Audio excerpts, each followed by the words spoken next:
With the NASCAR season starting up this weekend, we're going to look at all the new things coming to NASCAR this season right now.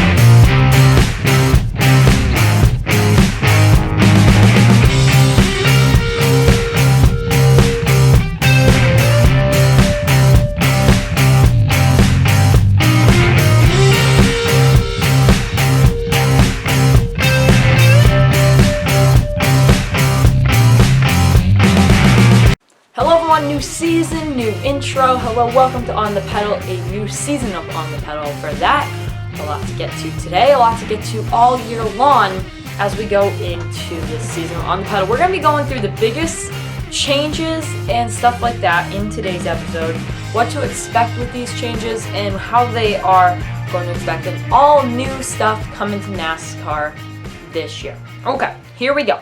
Let's first, I think we start with our big ones, our schedule changes, and I think we'll talk about these a little bit. In the Cup Series, Worldwide Technology Raceway making its premiere in the Cup Series. Cannot wait to see that. I think we all can't. It's going to be very exciting. We just saw LA at the Memorial Coliseum, but we also going to know that the road course from Daytona is out of the picture, and Pocono doubleheader is also gone. And for the Xfinity Series, Portland's in this year. It's a new racetrack in Portland. And Mid-Ohio's out. Trucks, Sonoma, Lucas Oil Raceway, and Mid-Ohio are in. Watkins Gun and Canada Tire are out. So international racing for NASCAR for the moment is done. For the Cup Series, some of the playoffs are completely restructured this year, guys. And I've talked about this in other videos to how completely different the playoffs are going to be this season. Because Kansas is out. It's replacing Richmond. It's going to be in the first round. And that Cup race, Richmond moves to mid-August and joining the final stretch. Texas is replacing Las Vegas in the round 12. And Las Vegas replaces Texas in the third round. The Homestead Miami Speedway will replace Kansas as well in the third round there. I also want, let's talk a little bit about some key driver changes. And before we get into some key driver changes, I think we got to talk about some new teams coming to NASCAR this year. I'll give you some of my expectations. Stay tuned at the end of this video as I will reveal who I think is going to win the NASCAR Championship this year. So, gotta stay tuned for that. So, here's the big one. Our new teams in 2022. We have GMS Racing, and Ty Dillon will run full-time. So GMS Racing announced that it will run in Cup in 2022. They will run full-time with Ty Dillon after buying Richard Petty Motorsports. Of course, Sentimental, we love Richard Petty Motorsports. They're gone, and GMS buys them there. So good job for GMS to do that. Colleague has also purchased 2 charters and will run 2 full-time teams. Justin Haley in the 31, and then the 16 team with AJ Allmendinger and Daniel Hemrick, and Noah Gragson will split that seat. We already saw some good starts of those teams at the Clash. I don't know what we really can expect with that team this season. Nevertheless, they can do something there. 2311 Racing will expand to 2 teams, and we will see that. Kurt Busch is the driver there. We'll talk a little bit more about that when we get into the Kurt Busch situation. Trackhouse has purchased a Chip Ganassi Racing, will operate 2 teams. Daniel Suarez and Ross Chastain will drive the cars. Junior Motorsports is considered to buy 1, but we don't expect that till 2023.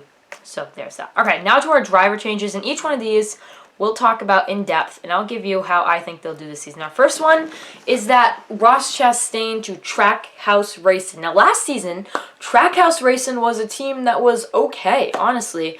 I mean, I think in the beginning of the year, the one and only Daniel Suarez, who has been taken down by so many teams, proved to us that he's a driver that is capable of performing very well. And nevertheless, he did do very well, in my opinion. I thought he did a great job, Ross Chastain, I mean, not Ross Chastain, no, excuse me. The 99 and Daniel Suarez. I thought he did a fabulous job. And I think that all in all, he did what every team wants to do. They want to get there. They want to be the team. But sometimes you just can't be the team. But they wanted to be. And they wanted to do what they could do last year. And I give Suarez credit. And I give that team credit. Can Ross Chastain do the same? He's done okay at Chip. I'm hoping he can do pretty good here and perform very well. Okay. Austin Cindric. He joins Team Penske, replacing Brad Keselowski in the number 2 spot. Now, I'm mixed emotions about this. Austin Cindric is a good racer in the Xfinity Series. He always has been, but we've seen that with other drivers like Christopher Bell.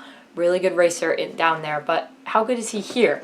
That's always the question to be asked. But nevertheless, Austin Cindric is a good race car driver down in, and he is a very good race car driver down in the Xfinity Series, and he deserves the props for that. He has done a great job down in the Xfinity Series, and he deserves that. He's very good at road courses, and that's where the question comes in. Can he win a road course race this year? We saw him last year run road course races and all of that, but the big question is, can he pull it off and win a road course race? We'll have to wait to see. This is the one I think is bad for Brad Keselowski. I don't think Brad Keselowski will win a race this season with RFK Racing, formerly known as, what was it known as? Oh, no. Why can't I think? Roush Fenway Racing. There we go. Boom. Formerly known as Roush Fenway Racing, now being known as RFK, Roush Fenway Keselowski Racing. I mean, obviously, this is big because Keselowski's in ownership.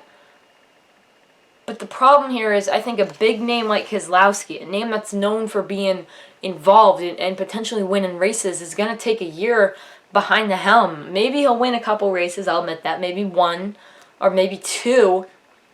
And I don't even think he can win 2. I think he might win a race maybe, but I think mainly his year is going to be very un-Keselowski, if that makes sense to you guys there. Harrison Burton is going to move to the 21 car of Wood Brothers Racing. He's chasing to win that 100th race for Wood Brothers. I think Burton is too early. He needs a couple more years in Xfinity, in my opinion. I think they're jumping him too early. He's good, but don't wreck the kid. We don't need to wreck him. So, I mean, I know what they're trying to do. They're trying to get him there. They're trying to get him in that position where he can go and perform well. But I just don't think he's ready yet. And they're trying to make him ready too quick, in my opinion, on them. And I don't expect much from him. Okay, we see Haley. He's coming to Colleague Racing. Again, don't expect too much to come out of that this season. We'll see. I mean, sometimes teams can surprise you. We'll see if Justin Haley can do that for us this season. Todd Gilliland is going to Front Row Motorsports again, a team that runs in the back-to-pack. Don't expect much. I don't really expect much from Ty Dillon, who will be running Petty GMS Motorsports this season. Eric Jones in the 43, again, don't expect much from him. This is a driver that I want to talk about quickly here, and it is Kurt Busch moving to 2311 Racing. Now, last year we saw 2311 Racing's opening season under Bubba Wallace. And I say under Bubba Wallace because Bubba Wallace is not, I wouldn't say an all-star race car driver, a driver that is maybe at the top of his game, a driver that's awesome. I wouldn't say that about Bubba Wallace. I would say he's an average driver who is okay. That's what I would say about Bubba Wallace. Now, with that said, Kurt Busch is, I would say, one of the stars of our sports. He gets a win once a week. He's a great personality in the sport, and he's good at what he does. I think Kurt Busch will win some races with this team this year. And then obviously with the new team and the new slump, it will take some time, but time is fine. You can take the time you need when you can win races. And I think he can win races. And I think we'll see Kurt Busch have a decent year this season. And I think he'll prove that maybe Bubba Wallace isn't as good as we all think he is. Who knows, maybe Bubba is. I don't think so. Alright, thank you so much for watching this video. My prediction for who's going to win the title this year. Kyle Larson won it last year. I don't see a repeat. I don't see a Hendrick driver probably going to win. I'm